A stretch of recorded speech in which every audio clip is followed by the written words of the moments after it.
Hello everyone, welcome back to my YouTube channel.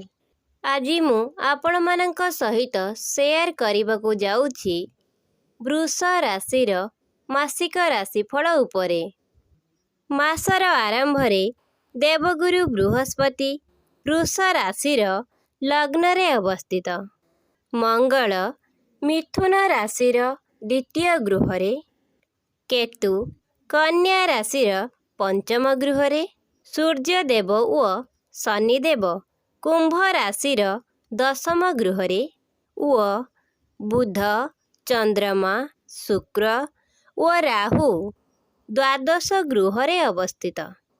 10 व 11 मार्च समय अनुकूल अटे, किंतु चिंता व चाप मध्य बहुत वृद्धि पाइब। आपण व्यवसाय अग्रगति करिवे। गणमाध्यम लेखक छात्र प्रोफेसर एवं थिएटर सहित जड़ित लोकंक पई यह एक भल समय हेबो। खूब शीघ्र तुमे तुम काम समाप्त करि परिबो। 12 तारीख व 14 तारीख मध्यरे समय असंतोष रे परिपूर्ण हेबो। एही तारीख रे आपणଙ୍କୁ हठात कौनसी स्थानरू अशुभ समाचार मिलिबो। आपणଙ୍କୁ आपणक जीवनर अन्य लोकर हस्तक्षेप पसंद आसीबो नाही, किंतु एही समय रे एहीपरि लोक आपणक जीवन रे अनेक आसीबे। 15 मार्च रे एक सूचना परिपूर्ण समय आसीबो। आपण निजको परिवर्तन कराइबे, जहा अन्य मानक आकर्षित करिबो। 16 मार्च एही दिन आपणकर ज्ञान वृद्धि घटिबो। सुंदर समयर आरंभ हेबो। घर ऑफिस किंबा कर्म क्षेत्र रे समन्वयर वातावरण रहिबो। मासर 17, 18 व 19 तारीख भल अटे। समस्त बाधा दूर हेबो। समाज रे सम्मान वृद्धि घटिबो। प्रेमपूर्ण समय अतिबाहित हेबो। आपणकर असंपूर्ण कार्य व योजना संपूर्ण करिवे। पिला माने निज कार्य निजे करिवे।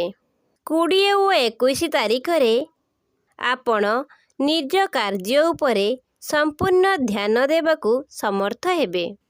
23 तारीख आपणक पई समय अनुकूल नुहे। शारीरिक जंत्रणा करि पारंती। घरे किछि पुराना स्मृति विषय रे आलोचना करा जाई पारे, चिंता करा जाई पारे। मासर 24 व 25 तारीख समय अनुकूल अटे। एही समय रे आपण कार्य सहित आनंद अनुभव करिवे। एही समय रे आपण लोकमानंकर मन कथा बुझी पारिवे, जेउ कारणरू लोकमाने आपणଙ୍କୁ भल पाइबे। मासर 27 व 28 तारीख सम्मानजनक दिन हेबो। संपर्क को बजाई रखिबारे समर्थ हेबे। अर्थ संबंधी चिंता दूर हेबो। संबंध एवं जोगाजोग पई उत्तम समय हेबो। मासर 29 व 30 तारीख रोजगार माध्यम पाइबे। 30 व 31 पर्यंत समय सुविधाजनक समय आसीबो। घरे मतभेद सृष्टि हेबो। अतीत विषय चिंता करी दुखी हेबे। मोटामोटी भावे कहिबाकू गले एही मासरे आपणଙ୍କ ପାଇଁ अत्यंत अनुकूल रहिबो, कारण शुक्रଙ୍କ उच्च स्थिति आपणଙ୍କ फेवरे रहुछि। एही मास क्यारियर एवं व्यक्तिगत जीवन ପାଇଁ भल अटे। भल क्यारियर ପାଇଁ आपणଙ୍କ जीवन साथी आपणଙ୍କୁ समर्थन करिवे।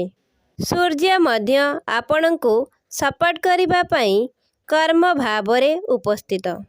मंगल व बुध किछि चैलेंजर सम्मुखीन कराई पारंती।